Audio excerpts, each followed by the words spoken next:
Salut, c'est Thomas Rozek. La question des conflits entre générations, c'est un vieux classique du débat public. Rien n'est plus évident que de constater les incompréhensions et les oppositions qui émergent dès lors que des visages plus jeunes arrivent aux commandes et se mettent en position de demander des comptes à ceux qui les ont précédés. Ces derniers se défendent souvent en reprochant à leurs successeurs leur inexpérience, leur manque de réflexion ou leur naïveté. Il suffit pour s'en convaincre de regarder un peu de quelle façon se crispent les affrontements autour de l'urgence climatique, par exemple. Symbole de ce conflit sans cesse renouvelé, l'expression « OK boomer » censée servir d'argument massu face aux aînés un peu trop prompts à donner des leçons aux plus jeunes. Mais finalement, d'où nous vient l'idée que la génération à laquelle on est censé appartenir détermine la vision qu'on a du monde? Sur quelle base cette organisation théorique de la société s'est-elle construite? Et puis que faire des grands oubliés du conflit très médiatique entre les baby boomers et les millennials, à savoir la génération du milieu, la fameuse génération X? Ce sera notre épisode du jour. Bienvenue dans Programme B. Mr. Speaker, how many world leaders for how many decades have seen and known what is coming,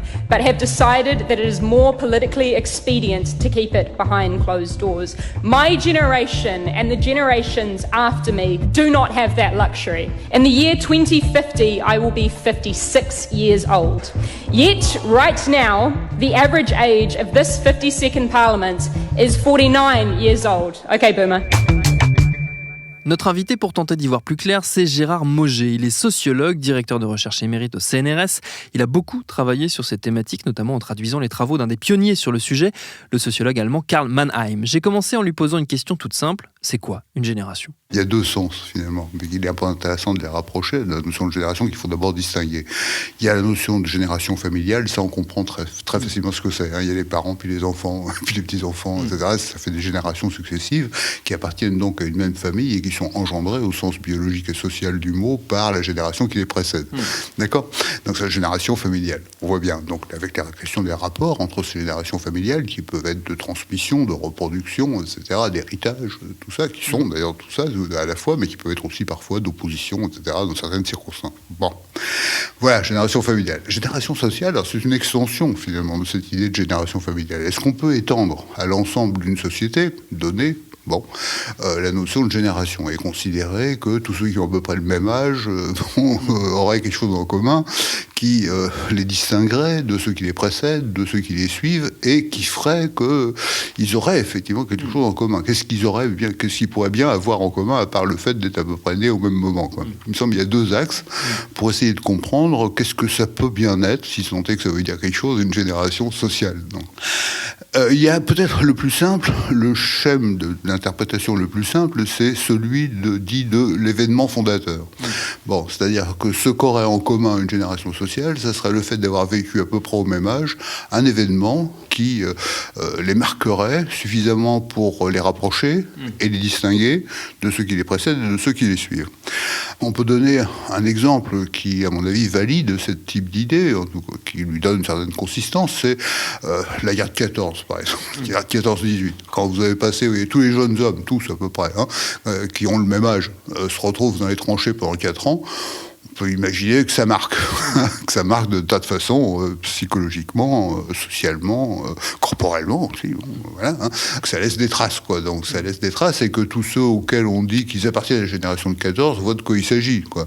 Ils ont vécu quelque chose de très particulier, de très marquant, qui les distingue de ceux qui l'ont pas vécu, trop vieux, les parents, et des plus jeunes qui ont échappé à ça, quoi. Bon. Donc vous voyez, on voit que dans certaines circonstances, effectivement, un événement, vous voyez, d'avoir vécu à peu même âge, un même événement peut avoir des effets, des impacts qui permettent de distinguer ce qu'on appelle une génération. La question est ensuite celle de l'extension de cette notion d'événement. Est-ce que n'importe quel événement, ça peut faire l'affaire ? Bon, vous voyez, par exemple, on parle volontiers, on l'a fait les journalistes en tout cas, de génération de mai 68. Bon, moi je veux bien, mais c'est déjà plus compliqué, vous voyez, parce que d'abord, mai 68, c'est un événement marquant, certes, d'importance, etc., mais il n'a pas été vécu seulement par ceux qui avaient le même âge, et je ne suis pas sûr que tous ceux qui avaient à peu près le même âge en mai 68 aient été marqués de la même façon par ce type-là d'événement, vous voyez, où c'est déjà beaucoup plus problématique. Vous étiez, madame, en mai 68 ? Ah bah bien sûr. Ah, nous, on est de la génération 68. Moi, c'est ma deuxième date de naissance, c'est 13 mai 68. Vous êtes la génération mai 68, tous ? Absolument, on s'est battu en mai 68, je peux vous le on a dire. viré un vieux. Voilà. Vous voyez, maintenant, c'est peut-être les vieux qui voudraient virer un jeune. Voilà. Parce qu'on en a marre. J'en viens au deuxième schème possible, qui est plus compliqué, celui-là, mais peut-être plus sérieux, d'ailleurs, d'une certaine façon, c'est, on peut considérer, en tout cas, oui, envisager le fait que une génération sociale distincte des précédentes apparaisse quand elle a été socialement engendrée sur un mode qui est en rupture avec la façon dont les générations précédentes ont été engendrées. Ce qui veut dire qu'il faudrait supposer, vous voyez, que si on admet que chacun est engendré familialement, scolairement, et par le marché du travail au moins, il faudrait supposer que ce mode de génération, vous voyez, ait subi une rupture telle qu'il soit vraiment très différent, vous voyez, de ceux qui les précèdent, parce qu'ils n'ont pas été fabriqués de la même façon. Ça suppose alors de mettre en évidence, vous voyez, des changements assez radicaux dans les structures familiales, les structures scolaires, les structures du marché du travail. Là aussi, vous voyez, c'est compliqué. Oui. Je ne veux pas dire que rien ne change, les choses changent, c'est vrai, rarement brutalement. C'est peut-être plus vrai pour le marché scolaire, pour le système scolaire. Le fait est qu'on peut dire qu'il y a quelque chose qui ressemble à une rupture, en tout cas, au début des années 80, avec, vous voyez, 80% d'une génération au baccalauréat, la démocratisation scolaire, comme on dit, mais je voudrais dire, à mon avis, la massification scolaire, c'est-à-dire que de plus en plus de monde va à l'école de plus en plus longtemps. D'accord ? Et le poids du diplôme par rapport à la carrière sociale, la trajectoire biographique ultérieure, pèse sans doute de plus en plus lourd par rapport à un avant. Pour le marché du travail aussi. Vous parliez de l'après-guerre, l'élite 30 glorieuses, bon, j'aime pas trop cette appellation, mais enfin bon, on peut dire que ces années sont caractérisées sur le côté du marché du travail par le plein emploi, grosso modo. Bon, là aussi, il y a un tournant, pas en 2 jours, mais enfin à partir de la deuxième moitié des années 70, et là encore les années 80, le début des années 80, bon, voilà, il y a le chômage de masse qui se fait jour, qui n'a pas cessé. Donc on pourrait se demander si, au fond, vous voyez, au tournant des années 80, à travers ce changement à la fois du système scolaire et du marché du travail, il n'y a pas des générations différentes, parce que, voilà, produites dans un état du système scolaire et dans un état du marché du travail qui a profondément changé. Voilà. C'est pas faux, mais là encore, il faut spécifier, parce que les effets de ce changement du système scolaire et du marché du travail ne sont pas les mêmes pour tout le monde, ou pas les mêmes pour tous ceux qui ont le même âge. Les inégalités internes à une génération sont sans doute beaucoup plus grandes que les inégalités d'une génération à une autre. Vous voyez, ce qui fait que, bon, on peut s'interroger sur la consistance, vous voyez, de cette notion de génération dès lors qu'on est confronté à des choses comme ça. Donc ça amène, cette considération, je crois, à restreindre, en fait, l'usage de la notion de génération, non pas, tout en gardant l'idée de génération sociale, en la restreindre non pas à l'échelle de toute une société, parce que c'est sans doute trop grand, vous voyez, mais à l'échelle d'une classe sociale, par exemple. On pourrait dire, par exemple, je crois que c'est pas idiot que de dire que à partir des années 80, les ouvriers ne sont plus ce qu'ils étaient. Voilà, je crois que c'est vrai, ça. On peut le faire à l'échelle d'une classe sociale, on peut le faire aussi à l'échelle de ce que Bourdieu appelait un champ, et on l'a fait très souvent. Là, par exemple, on peut distinguer des générations sociales, mais non pas là encore à l'échelle de la société, mais à une échelle beaucoup plus restreinte, qui est celle d'un univers. Vous voyez, par exemple, dans le champ littéraire, on l'a fait ça très souvent, dans le champ littéraire, on distingue des générations. Pourquoi ? On peut le comprendre là aussi, parce qu'ils ont été produits justement sur un mode, ils ont été produits comme écrivains, ou comme peintres, les impressionnistes, voilà, sur un mode tel qu'ils sont justement porteurs de quelque chose de différent, d'une manière d'être et de faire différente de ceux qui les précèdent. Je crois qu'avoir dit, je veux résumer en tout cas l'essentiel de ce qu'on peut appeler une génération de façon à ce que ça ait un sens. Quoi. Parce que là, ça n'en a pas toujours. Qu'est-ce qui fait que, alors même que justement, vous le disiez, ce terme de génération devrait être utilisé avec parcimonie sur des cadres assez spécifiques. Qu'est-ce qui fait qu'on l'utilise de manière extrêmement globale, pour le coup, et qu'on a tendance à voir dans des grosses tranches en disant, alors les gens qui sont nés de temps à temps, c'est telle génération. Qu'est-ce qui fait que cette conception, cette vision de la société perdure, si elle n'est pas scientifiquement très estimable ? Oui. Écoutez, j'aurais 2 réponses à ça.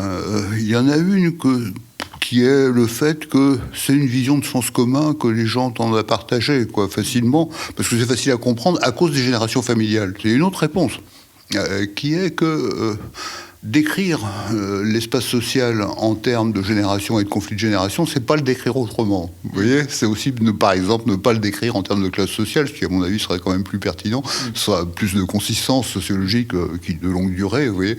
Mais bon, Chacun sait que cette vision du monde divisé en classes, on ne peut pas dire que ce soit politiquement très à la mode, quoi. Enfin, en tout cas, ça signifie politiquement quelque chose. C'est pas politiquement neutre, mais il n'y a aucune définition du monde social, qui soit neutre. Ça ne veut rien dire. Il y a toujours un point de vue sur le monde social. Or, ce point de vue-là, vous voyez, la division en classes qui est attestée de mille façons, sur la longue durée, bon, ça a une portée politique. Donc, on peut dire que, vous voyez, décrire le monde autrement, c'est bien commode, quoi. C'est bien commode, ça évite de parler d'autre chose, quoi, vous voyez. Et depuis quand théorise-t-on justement les oppositions de génération ? Est-ce que ça coïncide avec la théorisation même du concept de génération ? Dès le début, on a théorisé le fait que ces générations sont vouées à s'opposer. Oui.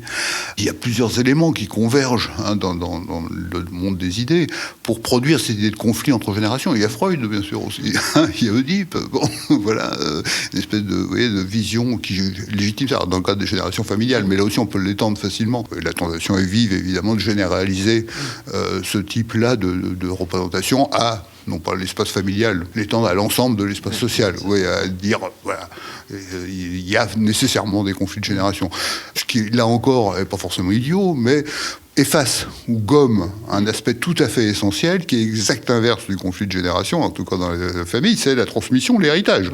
L'héritage économique, ça pèse.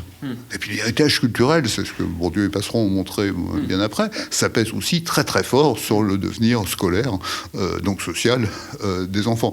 Surtout, ça permet aussi d'éviter de voir un autre aspect qui est tout à fait central, essentiel pour comprendre le fonctionnement de nos sociétés, qui est la reproduction. Justement, l'inverse du conflit, c'est la reproduction. Dans ce conflit de génération qu'on a évoqué, on oppose souvent deux on va dire, organisations d'âge, à la fois, donc les baby-boomers contre les millennials. C'est la grande guéguerre qu'en tout cas médiatiquement on met beaucoup en scène ces derniers temps. Au milieu de tout ça, il y a une autre génération, celle qu'on appelait la génération X.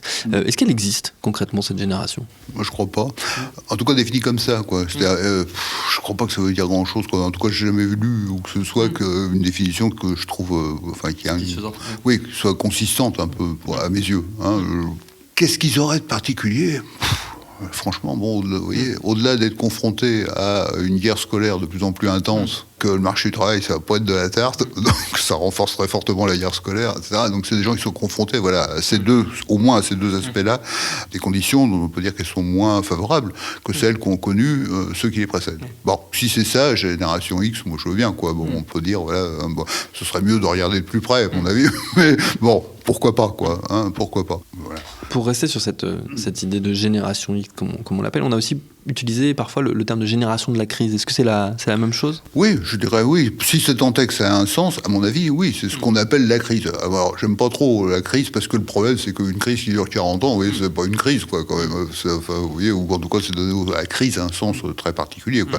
C'est un état stationnaire, quoi. Vous voyez, donc oui, je crois que, bon, si on dit ça, je trouve que c'est mieux, quoi. C'est-à-dire un changement, vous voyez, un changement à la fois visible, quoi, bon, par rapport à un avant du marché scolaire et du marché du travail. C'est deux choses qui ont effectivement subi des modifications considérables. Donc ceux qui sont confrontés à ça, ceux qui vivent ça et là-dedans, on peut dire que bon, voilà, ils doivent faire face à une situation nouvelle, voilà, que c'est pas, qui est différente de celle qui précédait. Donc on peut penser que c'est une génération, voilà, qui est confrontée à des difficultés nouvelles, qui a du mal, voilà, à se retrouver, qui est confrontée aussi à un monde de plus en plus individualisé, individualisant, ce serait mieux d'ailleurs de le dire. Donc voilà, ça veut pas. Bon, vous voyez, c'est un peu vague tout ça, mais c'est quand même pas totalement inconsistant. Donc là, je peux entendre ça, quoi. Si on prend cette définition en tant que génération de la crise, on peut dire que cette génération-là ne s'est pas arrêtée, pour le coup. On est toujours dedans. Nouvelle génération, on est toujours dedans, oui, je crois, oui. Puis je vois pas de signe que ça va changer. C'est, en plus, c'est pas, vous voyez, j'ai l'impression, oui, que cette situation de plus en plus difficile, tendue, individualisante, etc., elle se pérennise, elle s'approfondit. Voilà, tout ce qui faisait du collectif, on le détruit méthodiquement. Ça ne veut pas dire que rien ne change, mais ça change lentement. Est-ce que cette utilisation répétée et fréquente du concept de génération, elle ne sert pas aussi quelque part à pallier l'absence d'expérience collective ? On en parlait tout à l'heure sur la génération de 14, par exemple, qui pour le coup est très concrètement une expérience collective.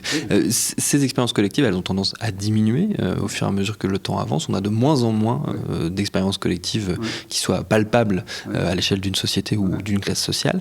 Est-ce que justement l'usage de ce concept de génération ne vient pas remplacer quelque part ou se substituer à cette expérience ? Oui, je pense qu'effectivement on peut dire ça, on peut tenter de s'inventer quelque chose de commun par rapport à un vide ou à l'impression que justement on est dans la reproduction, méthodique, il n'y a rien ne change, tout est toujours pareil. Donc on peut tenter effectivement de rechercher qu'est-ce qui pourrait bien y avoir de singulier et de nouveau qui permettrait de dire nous ne faisons que marcher dans les pas de ceux qui nous précèdent. Alors oui, je pense qu'effectivement ça peut être un des ressorts qui invite à chercher quelque chose, quoi. Bon, trouver quelque chose de commun, il faut d'abord qu'il y ait du commun. Vous voyez, donc il faut trouver, mais vous voyez, ça se mord la queue, c'est-à-dire faire du commun, il faut avoir quelque chose en commun. Dans une société de plus en plus individualisante, vous voyez, qui tend à individualiser les gens de mille façons, on peut penser que, vous voyez, rechercher du commun, effectivement, ça peut être l'indicateur d'un manque, si vous voulez. Le mouvement des Gilets jaunes, par exemple, c'est très exemplaire de ça, je crois. Ça me semble très intéressant aussi sous ce rapport par rapport aux classes populaires, si vous voulez, qui ont été, je sais pas comment dire, symbolisées et organisées par le PCCGT. On parlait de l'après-guerre pendant longtemps, quoi. Bon, tout ça s'est effondré, patatras. Donc tout est à refaire, quoi. Vous voyez. Et d'une certaine façon, on peut dire que les Gilets jaunes réinventent collectivement quelque chose. Vous voyez, de collectif, ce qui ferait l'identité d'une classe, les classes populaires, quoi, voilà, pour faire vite, qui ne sont pas exactement les mêmes contours que la classe ouvrière d'autrefois, mais les classes populaires d'aujourd'hui, essayent de se réinventer. Je trouve que de ce point de vue-là, ce truc des Gilets jaunes est très intéressant, parce qu'on y voit justement, vous voyez, cette espèce, on peut analyser ça, je crois, comme une fabrication d'un collectif.